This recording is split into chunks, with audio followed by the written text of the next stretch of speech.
देखिए मित्रों, बीते कुछ दिनों में हमको काफ़ी सारे इस प्रकार के प्रश्न प्राप्त हुए कि हमने पूर्व में काफ़ी गलतियां की है। पूर्व में हमने काफ़ी वीर्य नाश किया है, काफ़ी ब्रह्मचर्य का नाश किया है। क्या अब हम संभल कर ब्रह्मचर्य में चल सकते हैं? क्या अब हम यदि ब्रह्मचर्य में चलेंगे तो हमको उचित लाभ प्राप्त होंगे? क्या यह संभव नहीं है? इस कोटि के अनेकों प्रश्न हमको बीते दिनों में प्राप्त हुए। हमारा यह कर्तव्य बनता है कि हम आपके प्रश्नों का उचित उत्तर दें। इसी कारण हमारा अनुभव, हमारा अभ्यास, हमारे जो ये ब्रह्मचर्य की यात्रा रही, हम उस अनुभव से भी बताएंगे, हमारे अभ्यास से भी बताएंगे। उसके साथ साथ जो भी हमको गुरुजनों द्वारा अध्ययन करके जो ज्ञान प्राप्त हुआ, उसके आधार पर भी हम आपको बताने का प्रयत्न अवश्य करेंगे। तो प्रथम प्रश्न है कि क्या पूर्व में गलतियां करने के बाद ब्रह्मचर्य मनुष्य रह सकता है? कठिन है किंतु रह सकता है। मैंने कहा कठिन, असंभव नहीं कहा।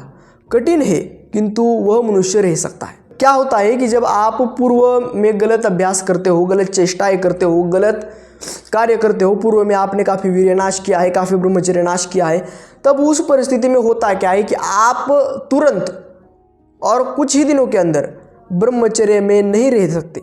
आपका क्या होता है कि कुछ दिन ब्रह्मचर्य किया, फिर पूर्व जैसा ही आप गलत कार्य करते हो। कुछ दिन ब्रह्मचर्य किया, फिर आपका ब्रह्मचर्य टूट जाता है। क्यों होता है ऐसा?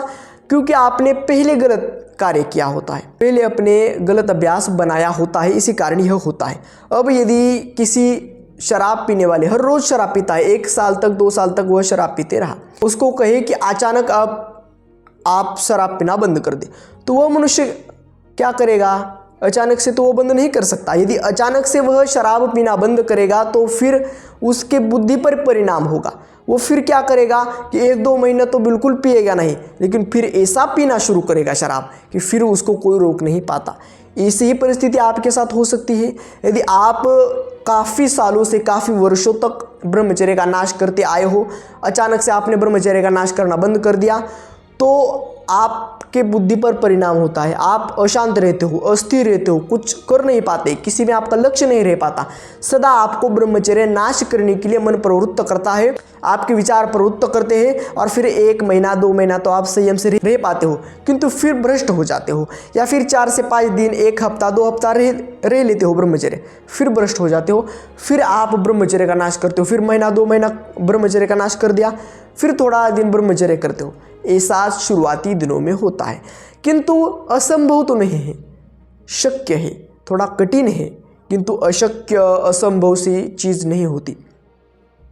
आपको शुरुआती दिनों में नाम जप ही एक ऐसी चीज़ है जो गलत आदतों से बचाएगा। अब आप काफ़ी गलतियां करते हो, गलत लोगों में आप रहते हो, गलत अन्न आप खाते हो, आपकी दिनचर्या उचित नहीं होती, आप ब्रह्मचर्य के मार्ग पर चलते चलते भी मोबाइल पर कुछ ना कुछ तो थोड़ा ना थोड़ा गलत दृश्य देखते हो, फिर आप गलत बातें करते हो, गलत सुनते हो, गलत देखते हो, और इन जैसी अनेक गलत आदतों के कारण और पूर्व अभ्यास के कारण, पूर्व चेष्टाओं के कारण, पहले आपने जो कार्य किए होते हैं, इसी के कारण, उन्हीं अभ्यास के, उन्हीं प्रैक्टिस के कारण आप भ्रष्ट होते हो, पतित होते हो, और आप जल्द से जल्द तुरंत कुछ दिनों के अंदर ब्रह्मचर्य नहीं रह पाते।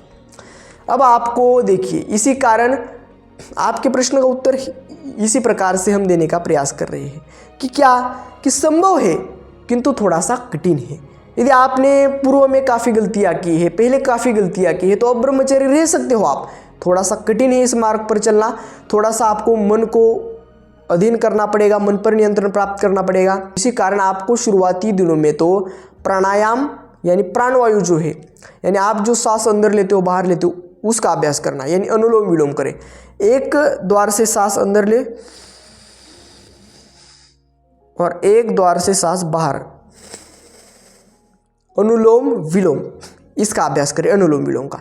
द्वितीय, ध्यान करें, शांत बैठकर एक चित्त लगाना है आपको, हर रोज आधा घंटा ध्यान करना ही करना है। शांत बैठिए, ध्यान करिए, द्वितीय उपाय। तृतीय उपाय, उठते बैठते हरि का, राम का, कृष्ण का, भगवान महादेव का, हर किसी भी भगवान का नाम स्मरण करें, किंतु 1-2 घंटा तो ऐसा दिन में निकालिए कि शांत बैठकर, ध्यान की अवस्था में बैठकर ज़रा नाम जप आप करें। उठते बैठते तो भगवान का नाम आपको लेना ही लेना है, मुख से मत लो कि मन से तो लो। और 1 घंटा आप ऐसा निकालो कि जिस 1 घंटे में आप नाम स्मरण करो, नाम जप करो। अनुलोम विलोम, ध्यान, नाम जप, ये 3 चीज़ें हो गई। अब ये 3 चीज़ें शुरुआतियों में यदि आपने काफ़ी गलत अभ्यास किया है पूर्व में, अभी आपको ब्रह्मचर्य के मार्ग पर चलना है, तो ये 3 कार्य प्रथम तो आप शुरू करें। क्या? ध्यान, नाम जप और अनुलोम विलोम। अब ये शुरू कर दिया। अब धीरे धीरे आपको मोबाइल की जो हैबिट है, मोबाइल पर देखने की, मोबाइल यूज़ करने की, वो कम करनी है। कम कर दी। अब आपको पुस्तकें पढ़ना प्रारंभ करना है। आप गीता ले लें या फिर कोई भी संत, जो भी आपके क्षेत्र में एक अच्छे संत हो, उन संत की बुक ले ले और उन संतों का चरित्र पढ़ ले। हर रोज़ 10-15 पेजेस पढ़ ले। यह कार्य आपको फिर करना है। फिर आपको धीरे धीरे 1 हफ्ता जब यह करते करते बीत जाए, तो फिर द्वितीय हफ्ता से, 1 हफ्ता तो आपका ब्रह्मचर्य अभी अच्छे से हो गया। अब द्वितीय हफ्ता से आपको क्या करना है? सुबह उठकर व्यायाम करना प्रारंभ करना है। आप डिप्स मार लो, पुलअप्स मार लो, रनिंग कर लो, आप दंड बैठक मार लो, आप स्विमिंग करो, कोई भी कार्य करो, शरीर से पसीना आना चाहिए, थकने चाहिए। ये 2 कार्य आपके होने चाहिए। एक तो शरीर से बहुत पसीना आ रहा है, बहुत थक रहे हो, तो फिर ब्रह्मचर्य पुष्ट होगा। तो फिर क्या होगा कि जो गलत आदतें आपकी पूर्व में बनी है, उस पर थोड़ा सा रोक आएगा और धीरे धीरे एकदम सूक्ष्म प्रकार से आप ब्रह्मचर्य की तरफ बढ़ेंगे। द्वितीय हफ्ता से व्यायाम प्रारंभ करें। व्यायाम करते करते आपको 1 हफ्ता फिर ये जो पहले की चीज़ें हैं, नाम जप, ध्यान, थोड़ा शास्त्र स्वाध्याय, अनुलोम विलोम, ये करते करते व्यायाम प्रारंभ करना है। अब ये करते करते आपको द्वितीय हफ्ता भी हो गया। अब 2 वीक्स यानी 2 हफ्ता आपको आपके अच्छे प्रकार से हो गए। अब तृतीय हफ्ते से देखिए, बहुत सारी चीज़ें होती है, लेकिन अचानक से, मैंने क्या कहा कि अचानक से आप एक चीज़ बंद कर दूसरी चीज़ शुरू नहीं कर सकते। इसी कारण धीरे धीरे यह चीज़ें आपको अवलंबित करनी है।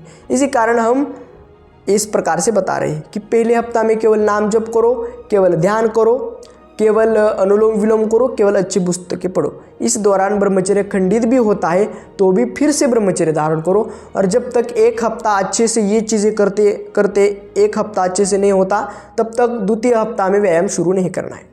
अब 1 हफ्ता अच्छे से हो गया, द्वितीय हफ्ता में व्यायाम शुरू करना है। व्यायाम करते करते 1 हफ्ता आपका पूर्ण हो गया। अब इस प्रकार से 2 हफ्ता आपके संपूर्णतः समाप्त हो गए। तृतीय हफ्ते से आपको आसनों का अभ्यास, 2 ही आसन है, पद्मासन, सिद्धासन, इसका अभ्यास करना है। यह हो गया, तृतीय हफ्ता शुरू होगा। अब पूर्व के तो कार्य करने ही, नाम जप, ध्यान, शास्त्र स्वाध्याय, व्यायाम में तो करना ही है, उसी के साथ साथ और कौन सी चीज़ें ऐड करनी है? आसन ऐड करनी है। आसन, पद्मासन, सिद्धासन, पद्मासन, सिद्धासन आपको शुरू करना है। फिर धीरे धीरे आपको 1 महीना आपका समाप्त हो जाएगा।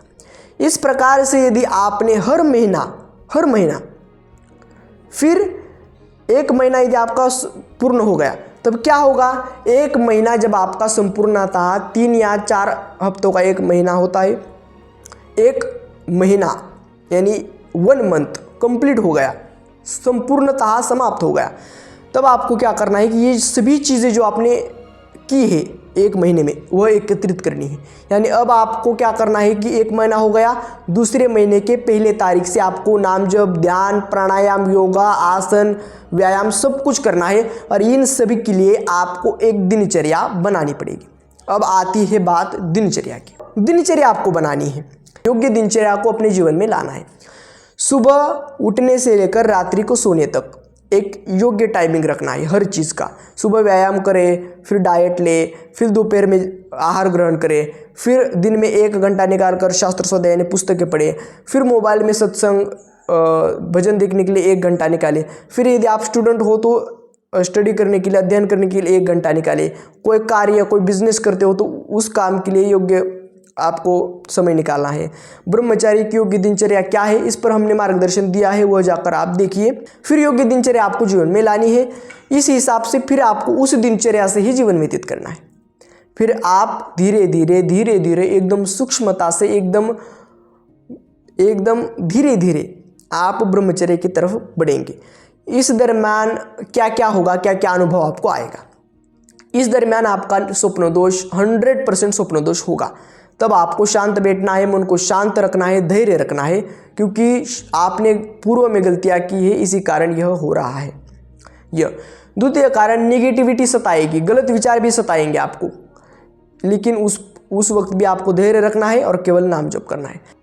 तृतीय, काम भाव बढ़ेगा, काम वासना बढ़ेगी, किसी भी स्त्री को देखकर, मोबाइल पर कुछ भी देखकर काम वासना बढ़ेगी और आपको ब्रह्मचर्य नाश करने के लिए प्रवृत्त करेगी। ये 3 कार्य होंगे। चौथी कार्य कि कभी कभी दिनचर्या बिगड़ेगी, शुरू में सुबह उठ नहीं पाओगे, शुरू में सब कुछ कर नहीं पाओगे। ये 4 कार्य आपके होंगे पहले 1 से 2 महीने के अंतराल में। किंतु धैर्य रख के शांत रहे, उस वक्त ध्यान करें और नाम जप करें।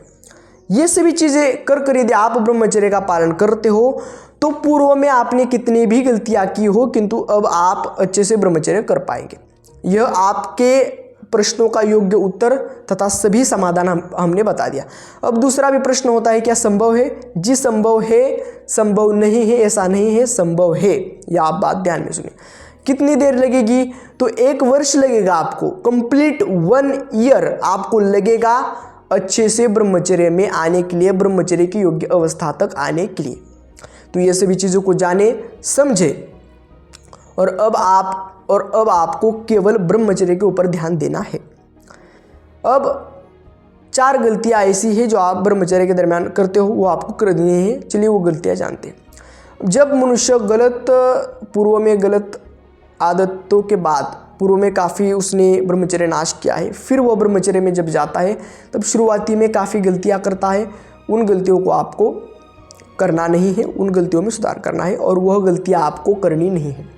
प्रथम गलती, डे काउंट मत करिए। आपने आज से ब्रह्मचर्य कर लिया, ब्रह्मचर्य पहला दिन, ब्रह्मचर्य दूसरा दिन, ऐसा नहीं। आज की तारीख कहीं लिख ले, मोबाइल में लिख ले, कहीं किसी नोट में लिख ले, फिर ब्रह्मचर्य करें। डे काउंट मत करिए। द्वितीय, ऐसे ही पड़े मत रहिए, फ्री मत बैठिए। ऐसे ही फ्री बैठे रहोगे, पड़े रहोगे तो ब्रह्मचर्य नहीं रह पाओगे। ये द्वितीय गलती आप करते हो। तृतीय गलती, गलत लोगों में मत रहिए। गलत लोगों में रहने से वह लोग आपको गलत बातें सिखाएंगे, फिर ब्रह्मचर्य नहीं रह पाओगे। चतुर्थ चीज़, बाहर भी कुछ गलत ना देखें, किसी के ऊपर नज़र ना रखें और मोबाइल पर भी अच्छी चीज़ें देखें, मोबाइल पर गलत चीज़ें ना देखें। आपके नेत्रों पर संयम लाइए, नेत्रों का ब्रह्मचर्य करें। नेत्रों का ब्रह्मचर्य कैसे करना है, इस पर भी हमने वीडियो बनाया है, इस पर भी हमने मार्गदर्शन दिया है पूर्व में, काफ़ी पहले, वो जाकर आप देख सकते हो। इन सभी चीज़ों को जाने समझे और ब्रह्मचर्य का अवश्य व्यवहार करें, ब्रह्मचर्य से अवश्य रहिए, तभी आपके जीवन को एक दिशा प्राप्त हो सकती है। आज के वीडियो में इतना ही, मिलते हैं अगले वीडियो में ऐसे एक नए टॉपिक के साथ। तब तक के लिए धन्यवाद।